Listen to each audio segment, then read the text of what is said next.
What's good, what is good, my sizes? We are back again with another video. This one's a little different. I'm gonna be cooking my mom's recipes and she's not here. She had to run errands, so wish me luck because I don't know what I'm doing.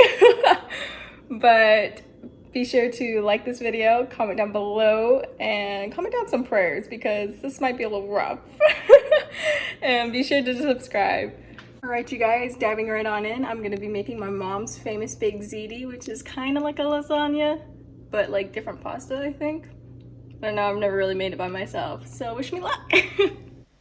What's good, you guys? It's voiceover Gia here. So first we're going to start with boiling up some water for the pasta. You got to get the flame lightened, of course. The noodles that we use are the corkscrew looking noodles. They tend to hold the cheese better for the baked ziti. And we usually end up going through a whole box for it. And don't forget to put salt in the water and mix the noodles in the pot, obviously, so they don't stick to the bottom or the sides or anything like that. And your noodles stay soft. So obviously when you're done boiling the water for the pasta, you're going to want to strain it. Short people problems, I couldn't reach it. That was a bad move on my end. So once I finally got it, I put the strainer on top of the pot of pasta. And when you strain it, you want to make sure you tilt it away from your face. That way the steam does not hit your face or any part of your body. And it is a little heavy, so beware because I struggled with this part. I'm not even gonna lie. The next step once you do that is to make the meat sauce.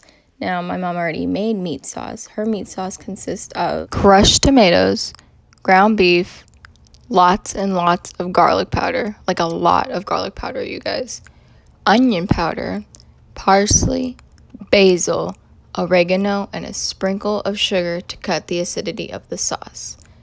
You guys say hello to my grandma. She did come home early with my mom. Hi, Grandma.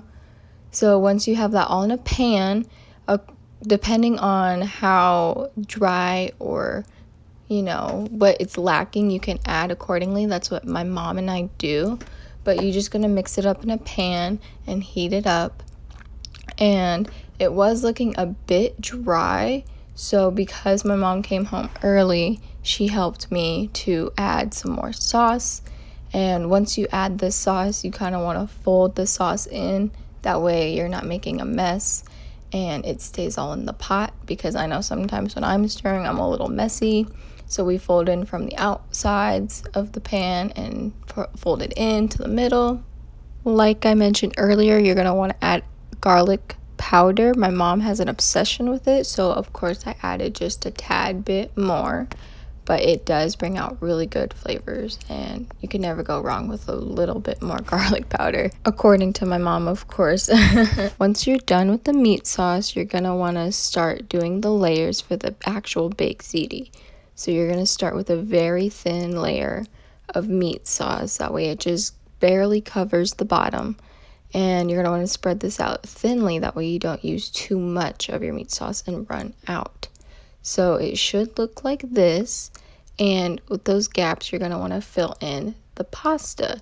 Now be careful because I was struggling with this part because the pot of pasta is just as big as me and the noodles were kind of sticking together.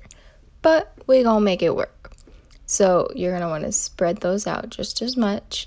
And it's okay if you get sauce on the pasta on the sauce. Your third layer will be cheese.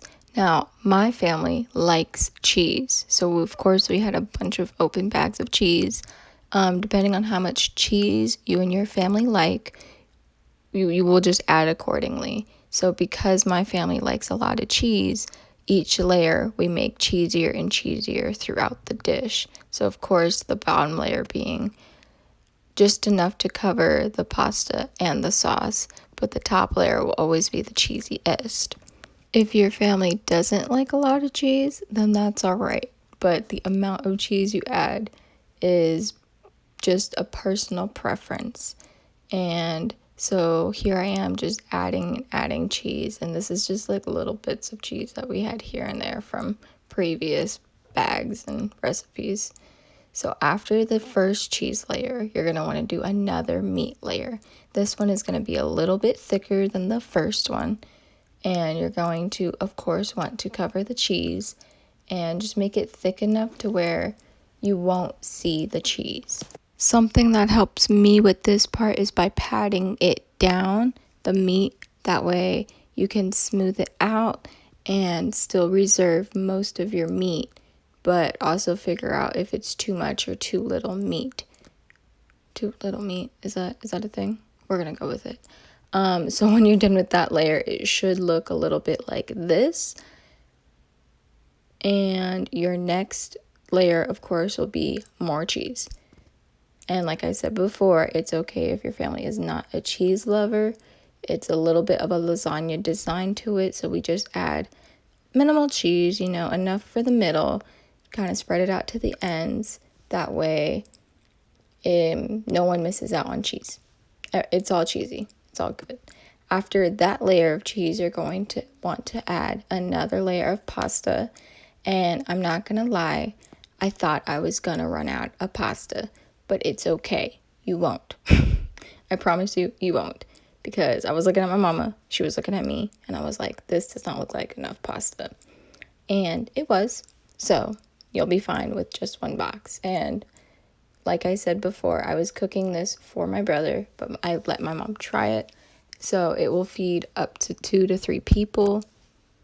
One box will do. So we spread that out, and after the pasta layer, you will return back to your meat layer. Now this one is going to be thicker than usual because you're getting close to the top. The closer you get to the top of the pan or whatever it is you're using for this baked ziti, the more of pasta, the more meat, and the more cheese you will be using. So I started running out of the same cheese brand. Like, it's all the same brand, but I started running out of the same flavored cheese. So, but because my family is a cheese lover, we didn't really care if you're anal about it. I would suggest getting a big bag of the same cheese. So, like I said, the closer you get to the top, the more you want to add. So you're probably going to add, if you get small bags like those, maybe half a bag for this layer. But that's only if you like cheese. You don't have to like cheese. That's totally a-okay. But this is the top layer of mine, and that was the final layer. So you're going to want to preheat the oven at 350 degrees, and you're going to want to bake it in there for 30 minutes or until the cheese is melted and to your desire.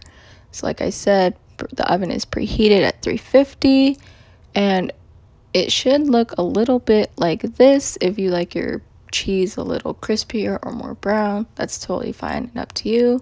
But I decided to pull it out after the 30 minutes. So bonus points because it looks good, bonus points because the kitchen is still intact and I did not make a mess. Now time for Mom's taste test and her approval. Will she approve? Drum roll, please. She approves. Yay! So good. Silly me, I forgot to film an outro for this video, so here I am now. Hey guys, thank you so much for watching. Love and appreciate all of you. Do me a favor and comment down below if you liked a video like this, and if so, I will do some more. And also, if you tried out this recipe and you liked it, like, let me know your thoughts. All right, toodles.